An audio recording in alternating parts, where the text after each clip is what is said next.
আল্লাহ পাক বলছেন ওয়ামা খালাকতুল জিন্না ওয়াল ইনসা ইল্লা লিয়াবুদুন। আল্লাহ বলছেন আমি জিন আর মানব জাতিকে শুধুমাত্র আমার ইবাদত করার জন্যই সৃষ্টি করেছি, অন্য কোনো কারণে সৃষ্টি করি নাই। এখানে দুইটা শ্রেণী পাওয়া গেল, একটা হচ্ছে জিন জাতি, একটা কে মানব জাতি। জিন জাতিকে আমরা দেখতে পারি, দেখেছেন কখনো জিন? দেখেন নাই, কিন্তু আমাদের সমাজে অসংখ্য জিনগ্রস্ত মানুষ ঘুরে বেড়াচ্ছে। আমি বলি ঢাকা শহরে যে মেয়েগুলো চলাফেরা করে শপিং মলে, রাস্তাঘাটে, এখানে ওখানে, এদের একটা ভালো অংশ কিন্তু জিনগ্রস্ত, জিন ধরা। এটা হয়তো বলবেন কেমন করে এটা বলতে পারেন? হ্যাঁ, আল্লাহর নূর যাদের মধ্যে আছে তারা বলতে পারে। বহু মেয়ে আছে রাস্তাঘাটে ঘোরাফেরা করে, এরা জিনগ্রস্ত, জিন ধরা। জিন ধরা না হলে ওরকম নগ্ন হয়ে ঢং করে রাস্তায় চলাফেরা করতো না। উপরে একটা জিনের প্রভাব কি আছে? আছে। বিশ্বাস করছেন না?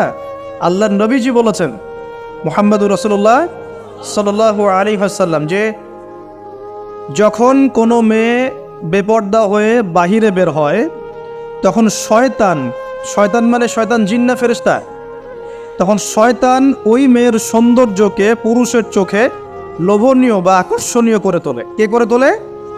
শয়তান। তোমাদের কারো যদি কোনো গায়েরে মাহরাম বেপর্দা কোনো মেয়েকে দেখে খারাপ চিন্তা জেগে যায়, তাহলে তোমরা বাসায় চলে যাবে। কোথায় যাবে? বাসায়। সেখানে গিয়ে তোমাদের স্ত্রীর সাথে সময় কাটাবে, ইনশাআল্লাহ তোমাদের সেই খারাপ চেতনা চিন্তা দূর হয়ে যাবে। তার মানে এই হাদিস থেকে প্রমাণ হচ্ছে শয়তান বেপর্দা মেয়েদেরকে সুন্দর করে উপস্থাপন করে। জিন ধরা মেয়ে আছে সমাজে, এবং কোনো কোনো ক্ষেত্রে এখন ছেলেদেরকেও জিন ধরছে না? মাঝে মাঝে দেখবেন যে এই শীতকালে কিছু কনসার্ট হয়, দেখেছেন? কনসার্ট হয়, ফ্যাশন শোজ হয়, আরও অনেক ধরনের প্রোগ্রাম হয়। এগুলোকে নাম দিয়েছে মানুষ সংস্কৃতি। কী নাম দিয়েছে? ওখানে উঠে দেখবেন যে বড় বড় চুল আছে, অনেক লম্বা লম্বা চুল, একদম স্টেজের উপর উঠে লাফালাফি ঝাপাঝাপি করছে, দেখেন নাই? মিউজিক্যাল কিছু ইনস্ট্রুমেন্ট নিয়ে, দেখেন নাই? তারপর কি মনে হয় এরা সুস্থ? এটা সবার সাথেই জিন শয়তান আছে। কি আছে? আচ্ছা, একটা কথা বলি, কোনো কোনো ক্ষেত্রে ওয়াজ মাহফিলের প্যান্ডেলেও দেখা যায় কিছু কমেডিয়ান, কিছু বাউল, এরা মানুষকে ডিজে জিকির শেখায়, দেখেন নাই? ডিজে জিকির, একজন গান গায়, একজন কথা বলে, কেউ চা খাওয়ায়, কেউ কফি খাওয়ায়, কেউ কেউ ঢেলেও দেয়, হ্যাঁ, কেউ উঠ বস করায়, কাউকে উঠতে বলে, কাউকে বসতে বলে। দেখবেন অনেক সময় লোকজন লাফালাফি করছে, বক্তা জিকির করছে, তার উপর হামলে পড়তেছে একদম। একটা দলিল দেখাবেন, খালি একটা দলিল, যে নবী সাল্লাল্লাহু আলাইহি ওয়াসাল্লামের জামানায়, 4 খলিফার জামানায় তারা মসজিদে বসে এইভাবে জিকির করেছেন। একটা দলিল খালি দেখাবেন। যে কাজ নবী করেন নাই, তার সাহাবীরা করেন নাই। এখানে বহু উলামায়ে কেরাম আছেন, আমি তাদের সামনে কথা বলতে লজ্জা ফিল করছি। যত হাদিস আপনি ঘাটবেন, আমি তো সব হাদিস পড়ে শেষ করতে পারি নাই, স্বীকার করছি, কিন্তু নবীর যুগে এবং 4 খলিফার যুগে কোনোদিনও এইভাবে জিকির আজগার হয়েছে একটা দলিল আপনি খুঁজে বের করতে পারবেন না ইনশাআল্লাহ। অথচ দিব্যি এগুলো আমাদের সমাজে চলছে না?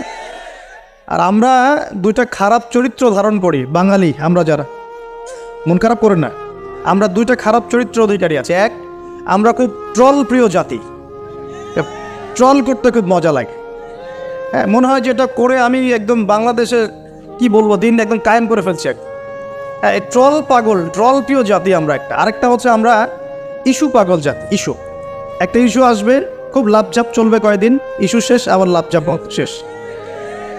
বিদেশিরা বলে যে এটা আমাদের শিক্ষার ব্যাপার আছে, কারণ নিজের মধ্যে ত্রুটি থাকলে তো সলভ করতে হবে কি না? নিজের মধ্যে ত্রুটি থাকলে সলভ করতে হবে না? তারা বলে যে আমাদের মাথা নাকি ওই যে বাক্সে বন্দি মাছের মতো। বাক্সে বন্দি মাছ দেখেছেন? এই যে অ্যাকুরিয়ামের মধ্যে যে মাছগুলো চলাফেরা করে, এদের স্মৃতিশক্তি খুব দুর্বল হয়। ওই ছোট্ট জায়গাটুকু ওদের কাছে মনে হয় বিশাল সমুদ্রের মতো। কথা বুঝতে পারছেন? ওই ছোট্ট বদ্ধ জায়গাটাই ওদের কাছে মনে হয় কি বিশাল বিশাল একটা জায়গা। ওরা খুব স্বল্প স্মৃতির অধিকারী, একটু কিছুক্ষণ পরে স্মৃতিটা নষ্ট হয়ে যায়, তাই আগে কি হয়েছে ওরা ভুলে যায়। এই স্বভাবটা এখন আমাদের মধ্যে চলে আসছে না? আমরা ইস্যু পাগল হচ্ছি না দিন দিন। করণীয় কি? খুব ভালো কথা বলেছে। করণীয় হচ্ছে টিকটক বানাতে হবে, নাকি ফেসবুকিং করতে হবে। এই ফেসবুকের কন্টেন্ট বানাতে বানাতে দুটো কাজ করেছেন, আমি নগদ দেখাচ্ছি। দুটো কাজ করেছেন। একজন কমেডিয়ানকে আলেম বানিয়ে দিয়েছেন আপনারা ট্রল করতে করতেই।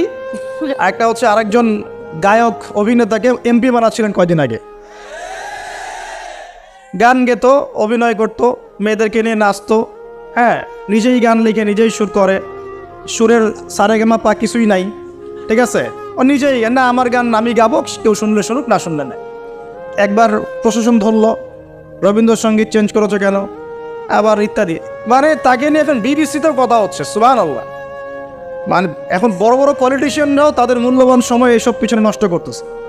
হ্যাঁ, এটাও একটা ইস্যু। মানে এই যে ট্রল করতে করতে করতে করতে এখন আপনি তাকে কয়দিন আগে এমপি বানাচ্ছিলেন। এটা কিসের কারণে হচ্ছে? আমাদের এই ট্রল পাগল মানসিকতার কারণে হচ্ছে। আরেকজনকে কমেডিয়ান মানুষ ওকে দেখে মজা পেত, যে মন টন খারাপ, কেউ বলতো ভাই মন টন খারাপ, ও একটু ওর লেকচার শুনে মনটা ভালো হবে, এইভাবে আর কি দেখতো মানুষ, এভাবে ট্রিট করতো। আস্তে আস্তে আস্তে আস্তে এখন সে দেখা যায় বড় বড় আলেমদের বিরুদ্ধে কথা বলতেছে। খেয়াল করে দেখেন নাই? এটা আমরা করেছি। আমাদের এই দুইটা স্বভাবকে আগে বিসর্জন দিতে হবে। এক, আমরা ট্রল পাগল জাতি হব না, ওয়াদা করেন সব। ট্রল করার মধ্যে কোনো রকম সার্থকতার কিছু নাই। যেটা খারাপ সেটাকে প্রতিহত করতে হবে, যেটা খারাপ সেটাকে প্রতিহত করতে হবে। আর দুই নাম্বার, যেটা ভালো তাকে উৎসাহ দিয়ে এগিয়ে নিতে হবে ইনশাআল্লাহ।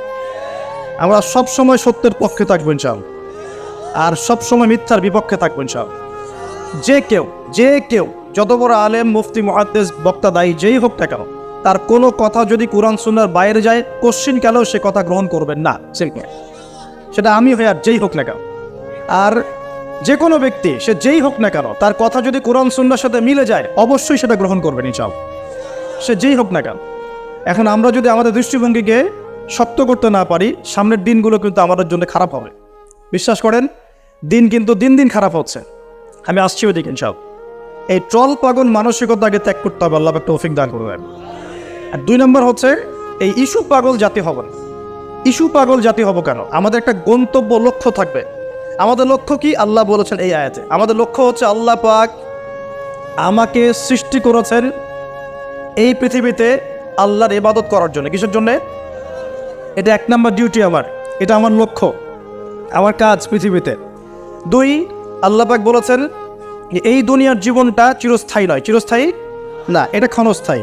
তার মানে এই দুনিয়াটা আমার মুখ্য উদ্দেশ্য নয়। আমি দুনিয়ার মধ্যে চলাফেরা করব, মুসাফির।